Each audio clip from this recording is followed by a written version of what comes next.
All right, looks like we are broadcasting live, and we've got some franchise marketers showing up here. Thanks to everyone for taking time here to jump into this webinar and dive into this topic, building a data and AI roadmap for your franchise marketing. So I'm Jason Lynch. I'm the head of marketing at NetCertive, and Herb, I'll let you introduce yourself. Herb Brittner, VP of Product and Engineering at NetCertive. So Herb knows a lot about data and AI, and I know a little bit. So together, we look forward to answering any questions you have. And really, I think everyone's going through this transition right now of technology is changing so quickly and expectations that arise from franchisees or your network or executives or yourself. So what do you do? How do you lead this transformation in a world that is becoming more and more AI driven, or at least that's the opportunity, right? So a bit about NetCertive for context, if you don't know who we are. So at NetCertive, we really help brands take control at the local level. And we've been around for over 15 years. We have deep expertise in localized digital, paid SEO, web solutions, and we facilitated over $2 billion in media spend through the NetCertive platform. So we actually have a platform that pulls in all the different APIs of ad networks and organic channels and touch points, and we can orchestrate everything internally. So when this AI conversation arose, right, a lot of the conversations we've been having with franchise marketers and leaders are around the data question because it's easy to do ChatGPT prompts and touch points, but when you really get into actually having systems talking to each other, it pretty much immediately becomes a question about data strategy and architecture, and that is outside of the day-to-day expertise of most people. So how can we help make this transition into this AI-driven world using all the data expertise that we have? That's sort of what we've been having a lot of conversations about lately. So this webinar is really educational and taking everyone through answering any questions you may have. We definitely will be sharing the recording and the deck with you. And the goal is to help you take charge of AI in your organization and really build a roadmap to how you even talk about this. How do you educate your executives, your team, your franchisees about it? Because it sounds like AI is a thing. Would you say so, Herb? I I think it is. Yes. LinkedIn is exploding with AI. Everything is AI now. Maybe that's just my feed. But the question is really how do you responsibly systematize AI into your MarTech? Because the real exciting opportunity here is around the agentic workflows and going beyond, copying and pasting touch points from ChatGPT or, some of the creative image generators or video generators and really making those workflows smarter and doing work that wasn't even being done before or wasn't possible before. So that's what we really want to dig into today. And I was mentioning like non-agentic workflows, right? Where that's like asking ChatGPT to write an email, or it's asking for something that there's this touch point that sits outside your system usually. So there's user input, right? And then there's a LLM, a large language model output in some way, and then a human is processing AI outputs and completes the task. So hmm some of these tools are being integrated into platforms and such, but it's still that kind of outer layer touch point.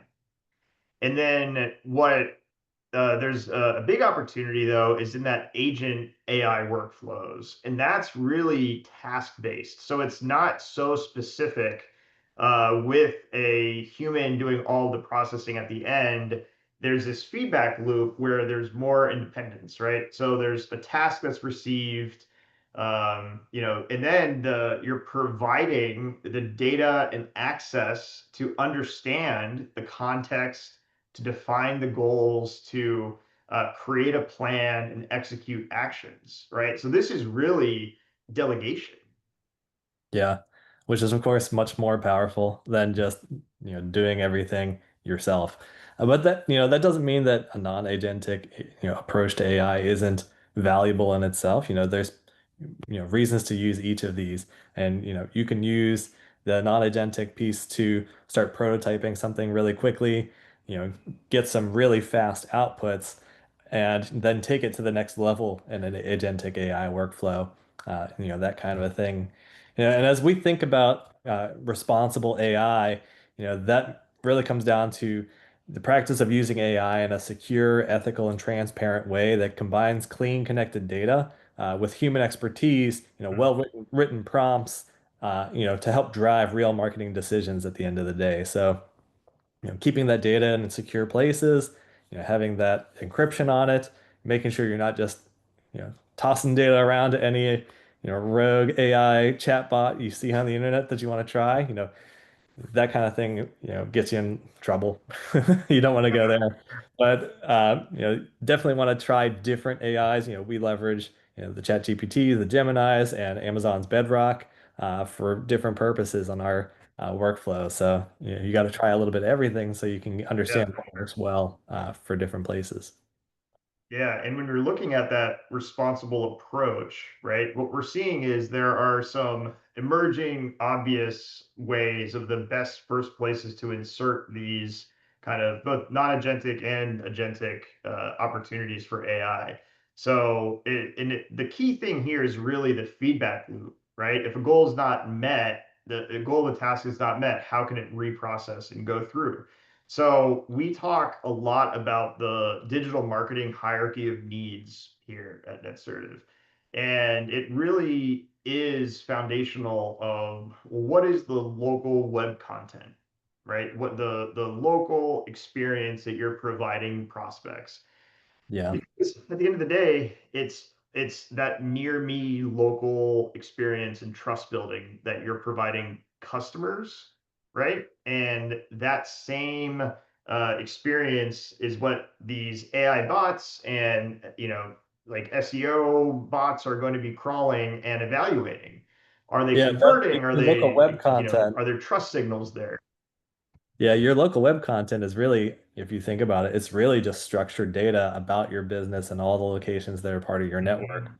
And, we recently had a blog post about, the future of the web, right? Is it for robots or is it for people? And I think the answer really is both. It's for both people and robots. Mhm. Because when you write something that makes sense for the AI, what you're really doing is writing a really well structured, content piece that people are also going to get a lot of benefit out of. Mhm. So having that structure and, clarity, in your web content layer is, hugely important. That's why Yeah, it's the base of the pyramid. yeah, and even the recent, Google had their big conference this week, and their latest recommendations are to write quality content for people, right? That Yeah. people will trust and engage with because that's what they're measuring.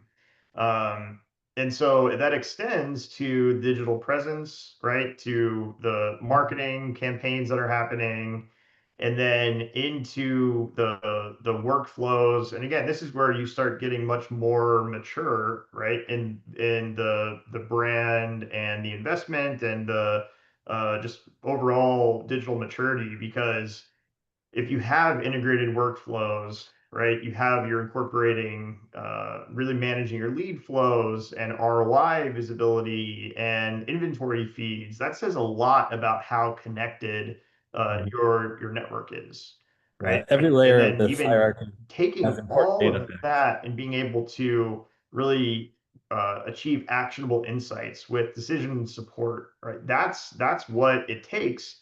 And now we're adding onto that this AI optimization loop because you need all of these things in order for you to be able to point AI at your system and trust that it's looking at the right thing and it's not going to run with something, right? Because you can't Yeah. say like, oh no, ignore that, like that's bad, that's bad data. Oh yeah, no, that web page that's not supposed to be published, right? They're like just like you do with humans on your team. if someone just jumps into your network and starts working on your marketing, there's a lot of training and onboarding and that like tribal knowledge that needs to get passed on, right? And so in the AI world, you really have to think about that, and either through prompts, through cleanups, through how you're architecting the system. You really need to set up your stack so that you're foundationally hitting all of these notes and then culminating in the AI optimization loop. Yeah. And this webinar is all about the data, and every piece of this puzzle and the hierarchy, builds upon the next, and it's all its own data set. And ideally, you're going to be able to connect the dots from one to the other, as people go through the journey to purchasing. So, what are the opportunities to jump into this of leveraging responsible AI? What do you think, Herb? Yeah, I probably one of the most, straightforward one, as I would say, is to jump into the dynamic insights. So, you have all this, clean structured data. You need something to look at it and analyze it, pull things together to draw out insights, faster and, maybe more efficiently than you would have done yourself, right? So, we've recently released the Call Insights AI that gives you that sentiment analysis on every phone call. It gives you the aggregate of key terms and trends that are happening throughout every phone call to your business. We're extending that to form fills now. So a lot of exciting things there. Pulling out your network-wide analytics. So like I said earlier, with pulling from every step in the hierarchy, getting information from your paid ads, your digital presence, your analytics, your website. With Attribution Pro, you can capture a lot of detail about what a person is doing on your website once they got there. So piecing that all together, you have a way better picture of what these people are doing and making better decisions with your marketing dollars. And at the end of the day, you get that to sales data, and you can attribute that lead to a sale, and all of that information together. So it comes down to dollars at the end of the day, of course. Mhm. Yeah, no, absolutely. Another bucket is just these action and alerts. Yeah, dynamic action alerts, you want to be able to see a problem before it's a problem. That's the biggest thing here. You know, Looking at your creative to see, this one's been around for a little while, it's performing great, but maybe that starts to dip, and you can tr see the trend coming before it just hits the ground, and you can create something there that re gives it more life going forward. So that creative fatigue watcher. You can also use audience creation. So, uh, with your sales data, your newsletter lists, and any piece of data that you might have some first-party data around to build audiences, based on their behaviors, you know, AI can definitely help to create those lists. Yeah, and that's a place where a lot of the networks have been doing this behind the scenes, right? Like Google's been using AI, parsing all this vast amounts of data. Facebook, right, whenever you talk about in-market audiences or affinity audiences or lookalikes, or right, that's all being processed with AI already. So Yep. it's really how they're taking that, the vast amounts of data, right? How can you do that, but on a smaller scale, and then feed that back so that, especially if you have like a longer considered purchase, right? You have a longer sales cycle. You really want to be nurturing your different audiences with different ads and programs. That is a huge opportunity because really it's all about the list and all about the audience that you're targeting when it Yeah. comes to success and conversion. Yeah, and I think the other important thing to think about when you're going down that path already, Google's been doing it for a while, Facebook's been doing it. You want to be able to leverage your data in all those different places. So you're not just trying to get an updated audience list in Google. You got to think of all the different use cases you can get, more value out of that same data set in other places. Hmm. So, get the most bang for your buck. I think content creation is one that people are using non-agentic AI for already, but how can this be even further tied into workflows and a MarTech stack for a franchise group? Yeah, so I think this one really plays into the dynamic insights piece as well, because with all the data that we can collect and see around analytics, or again through Attribution Pro, we can see what people are integrating with or interacting with on your website, what you have in terms of a blog post. Maybe you've got a handful of them now. We can see the topics of those. And we can also see the trends, on the internet, what people are clicking on through Google Trends. And create suggestions of topics for next pieces of content or next blog posts. And then, of course, it can help write it, even give you a draft of it so that you can review, make sure it's all following your brand guidelines at the same time. That's smart. So you're really seeing that full customer journey, what content is bringing people there, you know, what could be good topics to either refresh or to augment or do this next, right? Help guide the content strategy. Um, if you look at predictive outcomes, this is when you start getting fancy here with the predictive outcomes. Yeah, for sure. Being able to leverage the learnings of past data, again, having all the first party data, you can see your leads and your sales, and even looking at all the behaviors, be able to give each lead a score to say, this one's got a 75% chance of, being a sale, and it's probably going to be worth this much money because it, has the same traits as others that did that. Um, so that's one really specific example around leads. A budget recommendation as well, looking at your campaign setup and all the levers that you have at your disposal and where you can put your money in different buckets. Again, using all the data to make the decision faster and better. You can have really good suggestions on where to put that next dollar. Yeah, that's great. So talk us through this example, Herb, of this, understanding ad elements that drive performance with this AI agent example, just getting Yeah. real world here. Yeah, so this one's really exciting because this is a real example of something that we're like currently doing. So that's wonderful. It's not just a buzzword, it's something that we're investing into. So it shows a use case of an AI agent that we're prototyping in the Creative Studio platform. So, you know, if you aren't familiar, we have a studio where you can create ad copy, and you can actually create an ad tag to run that on a programmatic, something like the Trade Desk or something like that. And we actually serve the ads, so we can set up specific rotations where you can have maybe four different ads that run on an even rotation. And if they're all related, now you have a really great built-in A/B test in terms of your content. So again, since we're serving the ads and, we see all the interactions, we can count every scratch off, every gallery interaction, every quiz that's logged. And, we can tell you, they got 50% way through the scratch off or 100% of the way through the scratch off. And, that has a lot of really nitty-gritty details that, of course is available, but to make a decision and do the analysis, it's going to take, a person or a team, a good bit of time to do that.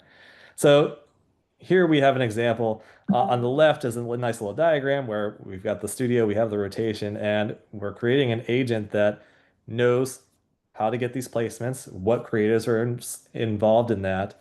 And then we have another piece of that agent that can understand the creative. And again, I like to think of these as, you know, puzzle pieces. As we've built our engineering stack up to this point in time, we're building APIs and microservices, and then you piece those together to, build your UI and show the things that you need to show and make automations around the things that you want to automate. Having discrete, you know, custom GPTs or gems, as Gemini would call them, essentially those are saved prompts that have very distinct goals and use cases. So creating a saved prompt that understands a creative. So we're able to give it the code behind the creative as well as the visual preview. And as you can see on the example on the right side of the slide here, it can really understand, this is an ad, it's 300 by 600, it uses the Halloween theme, it has a scratch off engagement piece to it. And it's got a pumpkin. And when you scratch it off, you get the haunted house reveal, and it's got the learn more call to action. And the next piece of that is comparing the performance and the metrics. So with every ad, we have the metrics in real time. And then with all that, you can then compare those ads and then identify the elements that drove the best performance. So at the very bottom right, there's the rotation comparison. And this is, again, a real example. We've AI generated all of these things in our testing here. So, the pumpkin scratch off was completed at twice the rate of the Ghost Creative, and it resulted in 35% more click-throughs. And again, you can get that even Hmm. further connected with, sales data at the end of the day. And that, really summarizes the campaigns for you, first off, and then it can make suggestions on how to improve. Maybe the scratch off versus the quiz, maybe the scratch off performed better, and you create more ads with that kind of a widget instead of the other. Um, and also you can even automatically optimized. So maybe after a certain threshold of impressions are sent, you shift the rotation so that the best performing ad shows, 70% of the time and the other one's 30, and you can swap in a new one to test there. So there's so many options in Hmm. getting this moving. It's really exciting. I guess people are afraid of ghosts. That's Yes, I know what I we're. am. So it's a good way to think of this then, like an atomic approach, right? Of if you think of even if you're a person approaching this, getting placements in creatives, understanding the creative, compare you would have to train someone, let's say a brand new person to the industry or your company, you'd have to train them about all of these things, right? Yeah. I mean, even an So existing person, thinking right? of If building, you're setting up this A/B test, it could take days, weeks to set up, run, and then analyze it after it's all done. And here yeah. it happens automatically and continuously. So you have that faster creative iteration lift or without the large lift. Mm. And it's a good way to think about building these agents, you know, making it more discrete at the task level, right? So then that Yeah, makes it more flexible as you change and evolve your workflows. You're able to call these different agents to do things around understanding creative versus making something that's all encompassing and overly engineered, right? for sure. And then your prompts get, too cluttered, right? If you're gonna put all of this in one prompt, you can imagine you're talking to an AI chatbot. Now you've written out, this much of instruction. Hmm. It's going to get unwieldy. You're not going to be able to keep track of what's there. And then when you get to the next one, you got to rewrite it all. Anyway, so Yeah, yeah. so it's better to call these discrete, discrete ideas. Yep. So in mapping your digital marketing success, so how do you go about actually thinking through these things, right? And I think the idea of, just you really have to do the work, the whiteboarding exercise, and we recommend using AI as a thought partner in this whole thing, right? Because you have the brand, you have franchisees, you have consumers, right, and the business that are the end result of receiving these experiences and the data that you're flowing back through your system. And marketing, right? You might think of if someone said, "What is marketing?" Well, it's your digital presence, you have your location pages, SEO, all that. Then you have campaigns on top of it, right? Where you're running these campaigns and you're like these are your digital marketing channels and you have your analytics and insights. And so we recommend going through and mapping all of this out, right? That's really what you have to do. There's no way around the work of thoroughly mapping this out and evaluating the channels.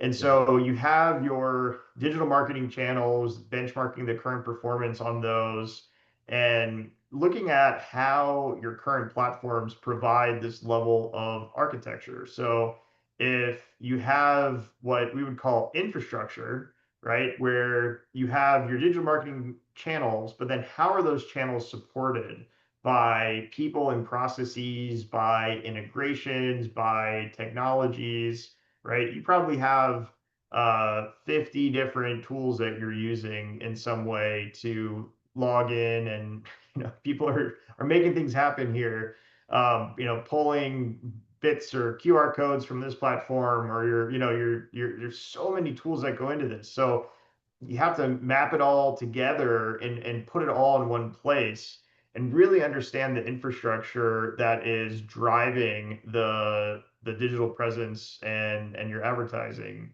And then you can look at, well, what are the BI dashboards, right? Your CRM data, your point of sale. your ERP? Is there product feed management? Is that relevant to you? Is there scheduling software that's relevant? And really tying in those infrastructure, back-end infrastructure with the front end and figuring out how does this holistically create the customer experience. And Mhm. that's what we want to talk about next, of just mapping this out and how you go about thinking this through in a way that will allow you to infuse AI into the workflows. What else do you think, Herb? What I know you walk through this with a lot of people. What do you think are the biggest pain points that people have around this kind of an activity?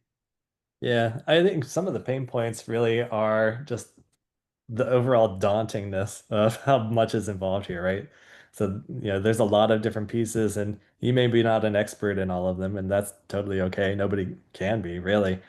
Um, another piece is just in terms of your configuration of all these things as well. So I'll get really specific, when you're talking about your paid ad campaigns, are you setting up all those where, in your brand, every location has its own accounts for all the different things, or are they in one account, like a shared account, where you're just creating, specific campaigns and geos that, apply to each of those, and that kind of messes up the clarity of your data, right? It's not as clean cut as it could be if you have things more structured. Yeah, and that applies to all sorts of different things. On your website, you could have specific location pages, and now you know that every location has its own page, and everything that's not a location page is maybe in the shared bucket. Um, so, having that clear picture isn't always really clear. So Mhm. you got to build it. Some of the other problems we see people trying to solve is they want to, you know, get all this data themselves from all these different places and then build out this giant, BI workflow and these dashboards. They're going to spend, a year or more trying to do all that and maybe not even get all the way there. They've hired somebody, they've left, and now, they're even further behind. So I think you got to be really understanding of what your biggest need is at the given time and make sure that you're getting, maybe that specifically and not trying to boil the ocean. Yeah, for sure. And I think I like doing things like this where you could even do a screen grab of this and upload it to ChatGPT or your AI of choice and say, all right, I need to organize a project plan to audit my system. Ask me Yeah. questions. I mean, you could even be turn on conversation mode and just do a brain dump to it. Say, act like an interviewer, ask me questions. You're a consultant, you're auditing my system according to these tools, ask me questions, and then you can just do a brain dump off of everything you have swirling, right? Yeah. And then let it order it for you and pull it Yeah. together. Yeah, Um, after the dump, like you just literally ask it, okay, everything we just talked about, can you summarize that for me in a nice little plan?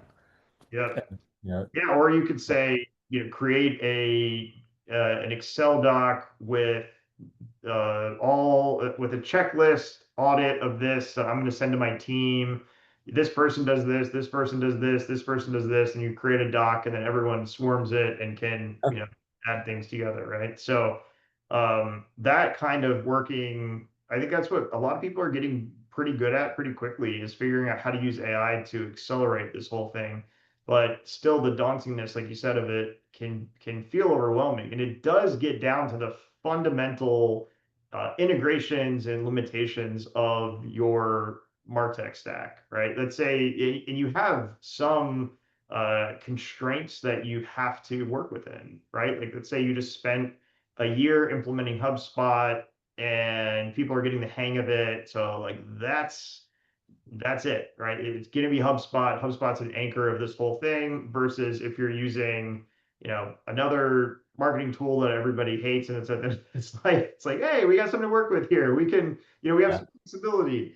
And again, it's just getting all these things surfaced because I know marketing leaders in franchise networks do a lot, right? You're getting your hands dirty. You're thinking of all these things. There's like the mental load of working in franchise marketing is you're keeping your eye on so many different locations and different problems and things. So just getting it out of your head and into a system is the first step to not only, having being less stressed out, but also allowing the AI to be able to assist. So Yep. if we look at building your data and AI roadmap, it really, we've been talking about this, but it's your needs and goals, right? So assessing where you are today, including current performance metrics, in-flight projects, business objectives, desired outcomes. Auditing that, putting it into a documented format of some sort, right? And taking stock of your partners, your tools and systems, including costs, contract dates, interoperability gaps, and data silos. So a lot of times there's one system that just, nope, it doesn't talk to anyone. It doesn't talk to, there's no other thing. There's no API. You can't give it anything, you can't get anything Yeah, unless you're exactly. doing It's it like directly. it's some legacy tool that for some reason is entrenched in everyone's process. Maybe the franchisees love it for some reason, or it took them forever to get on it. Now we can't get them off, and that's daunting. So really like understanding all the contracts and how it could all flow together. Data identification. How should people go about that one, Herb?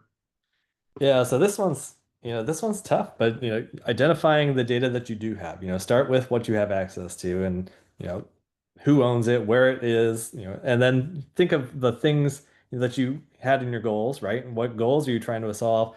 And you're going to find that you probably don't have all the data that you would want to accomplish that. So, nobody likes change, of course. And I think in the franchise space, you'll have a CRM system, but maybe not everybody uses it quite right, or maybe they don't really use it hardly at all in some cases, which isn't great for anybody. But you need them to start filling in a specific field. For every sale, they're going to have to put in where they came from or something that you need, right? Helping identify that and explaining to the people at the edge that are really just trying to run their business. They don't have time for all this marketing stuff. You got the magic marketing data, like you're supposed to just make it work. But explaining that you need some of this information to help them be more efficient and make more money, I think people listen to that kind of a talk track a lot better. Yeah, it's absolutely true. And we've seen this a lot of it. It comes down to the field level, right? It's one of those things where you lose the audience immediately when you start talking about this. But Yeah. the reality is it is a field by field thing. It's the integrity of the data in the fields that you have. So what are the core, 10 fields about your customers that you really need to rally around? And even having someone at the franchisee level being appointed as like, you're the data czar, you're gonna help everyone adopt these behaviors that are needed. So if it's asking a question at checkout, if it's, whatever the data points are that are required, it's really rallying around the fundamentals that you need in the system. It's something that we see bubble up in every single group that we work with. So it's, who owns it, where it lives, how you'll get access. Yeah, And and cleaning the data, last point on this one is super important because you may be never able to get somebody to fully standardize on what you need them to standardize on. But if you can get them close and they're at least doing something, mm, now you have that raw data and you just need to have a translation layer, and you're gonna have to look at the data and you can use AI to do this too. Help me look at this data and understand how I can standardize this. And maybe you map, when it says one of these three things, it really means, this family of things. mm, You have your raw data in one table, you have your ETL or your translation layer in between that gets it to another table that has that clean structured data that you can actually use. hmm yeah, for sure. And I know that's what a lot of what we do with our clients is pulling it together and making sure that Yep. the data is all making sense and surfaceable in different systems. Yeah, normalizing it.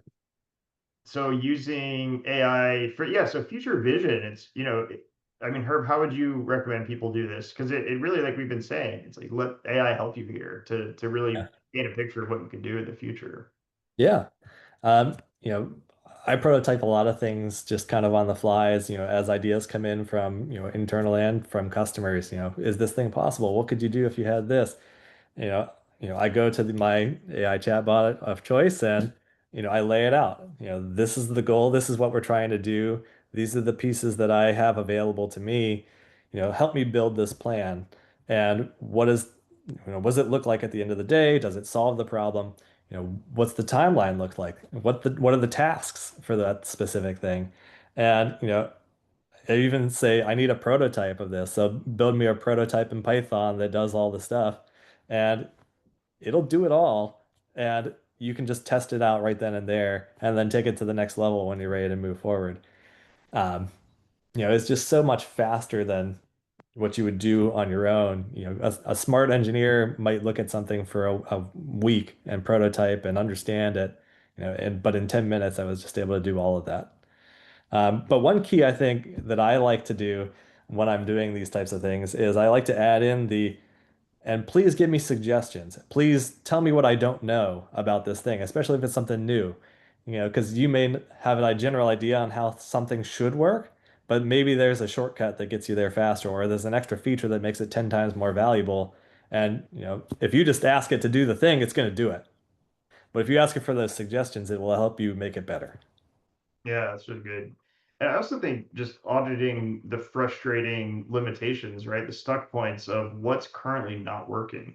Like, I know we have talked to groups where they feel like they're spending too much time making creatives, right? Like they're really limited on what they can do with localized creatives, and their current setup is just having designers pumping out creatives manually and making all these manual changes to things, right? And so what are your stuck points where you feel like, or even, maybe it's including prompts in your training for franchisees. I know that's something people are starting to do. So like having a prompt guide, or hey, use this if you're gonna do part of your social calendar is created at the location level. Now you can have brand guidelines and like I prompt ideas and post type ideas and guidelines for people to almost have like a coach, right? They could even upload a post before they post it and get brand compliant guidelines, brand eyes on it, basically reviewing it. You can scale it out that way. So there's a lot Yeah, of it ways. can be a nice way to get some validation and pre-approval before you actually get to that next step. Yeah, without having to be the home office, brand managers, right, in person, or, your actual person time. So there's so many exciting things to do here for how to scale this stuff up. Um, and then scope and planning. I mean, you do this a lot, Herb. How do you recommend people do this without getting overwhelmed? I think talking to vendors is a great way to get educated and hear what they have to say. Um, Yeah, but you definitely get the different or perspectives on how they go about solving the problems, right?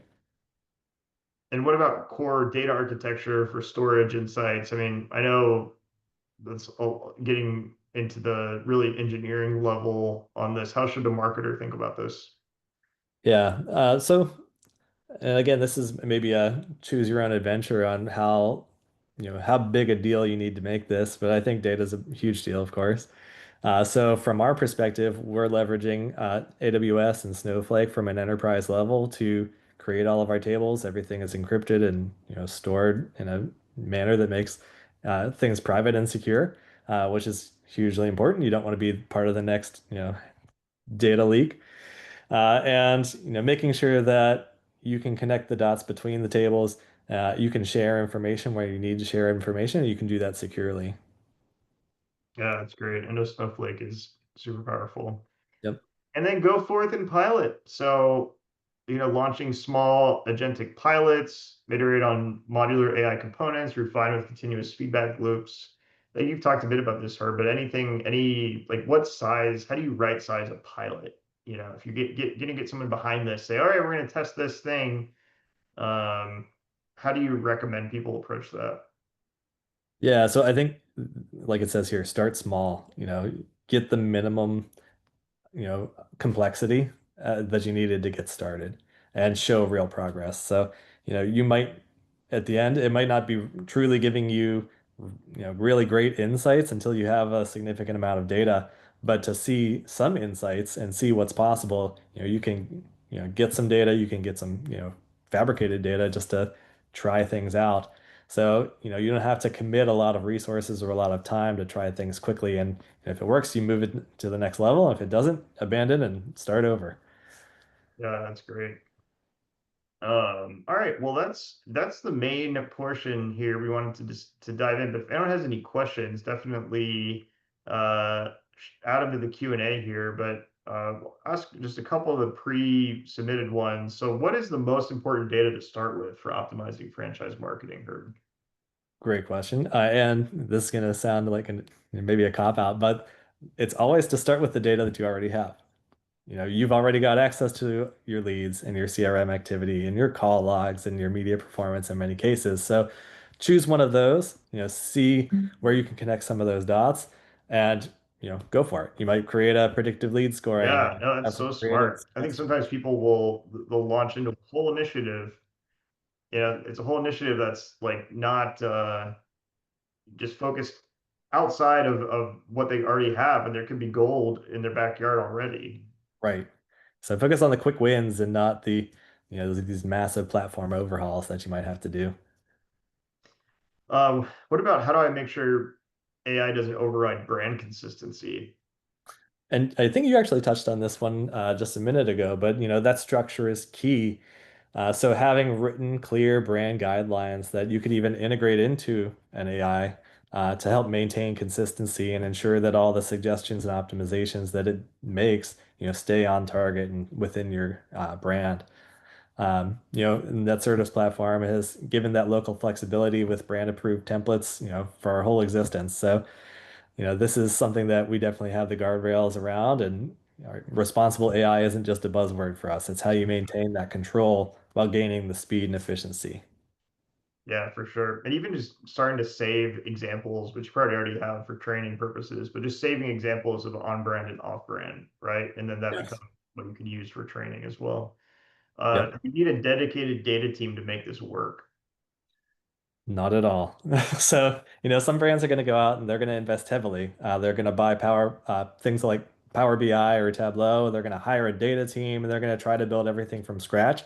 And, not saying that that's necessarily a wrong approach because, again, it's important, and that can work for some people, but it's not the only path. And I know a lot of franchise systems, they're fairly lean when it comes to these types of things. So, if you go that route, it might actually be the riskier play.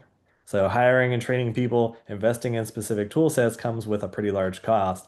And then of course, it may not work out or that person may leave after a few months and if they aren't the right fit, and that leaves you even further behind. So again, really the start small, move fast mindset, covers this one as well. And then of course, partnerships generally come with a more reasonable long-term investment. You can build that together. It also gives you that bench depth for further down the road. So you're not just, out of luck if somebody leaves. So stay True. lean, outcome focused. That'll Yeah. get you there.